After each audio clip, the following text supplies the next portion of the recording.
You're listening to Factual America.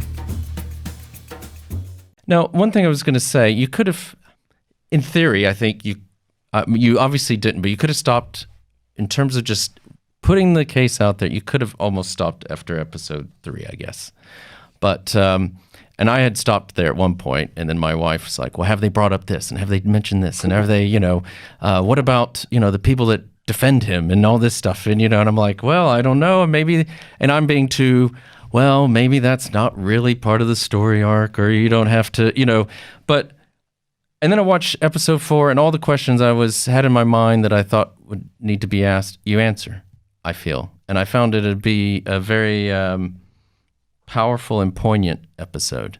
Amy, do you want to say something about that? Was that, really, is that where this is all leading? It's trying to put this into the context of how things maybe changing too slowly, but have been changing of late. Many people say it's their favorite episode, interestingly enough, which is really interesting to us. But as Kirby and you both talked about earlier about structure, this really was an epic story. It has it's so rich, and it's so important in so many ways. It is as an exemplary kind of nuclear family story about child abuse and incest right there, as an instructive tale about the power of celebrity and impunity, and the ways, our media kind of can give shield and be complicit with, the aura of a celebrity, and then also, of course, the way that this case uniquely had such a resounding, lasting impact on the family courts, at least in the United States.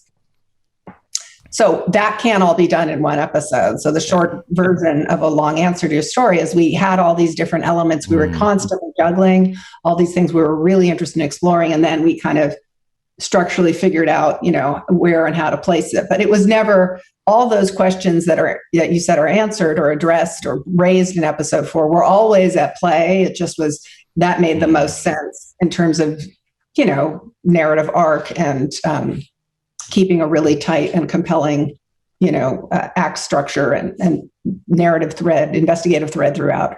That's where it landed in a lot of it in the 4th episode. Which, for those that haven't listened, that's really what happened in the wake. The first 3 episodes, like, oh my God, these allegations happened. What really went down, and how was it portrayed? And that's what you watch in 1, 2, and 3, and what was covered up and what did and didn't happen. And then in episode 4, you're like, what was the aftermath of all this? What happened to Woody after all this happened? What's he been doing for 30 years? What happened to Dylan? What happened to Mia? What happened to that whole family? All those kids. And that's what you see. And then, we address the larger social questions. And then, how did it affect critics, actors, actresses, the media, what was that afterlife like? And so and we felt that was, and people are really grateful for that. And as you said, they say, wow, that really answered a lot of my questions. Maybe what people respond to as well is that there is, despite all the horrific things that obviously Dylan has gone through and the family has gone through, and then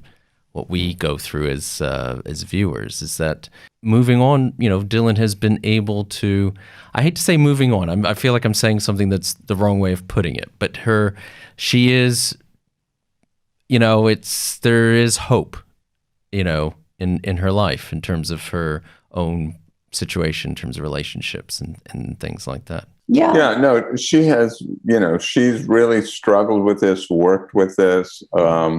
But again, I think it's a testament to her strength and courage. Keep in mind that she, first went public herself about this and talked about her experience in 2014. And this was several years before the Me Too movement. And of course, there was an incredible blowback in many ways, orchestrated by Woody Allen and his PR team.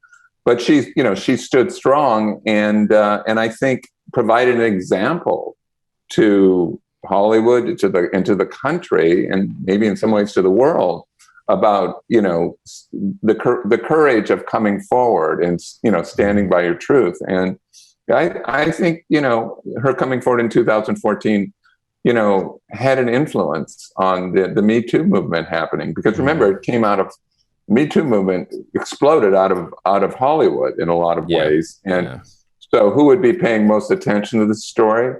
people in Hollywood, and it would be survivors in Hollywood who would probably be paying the most attention to this story. And I think they were very influenced, and it was a real model for them when they came forward.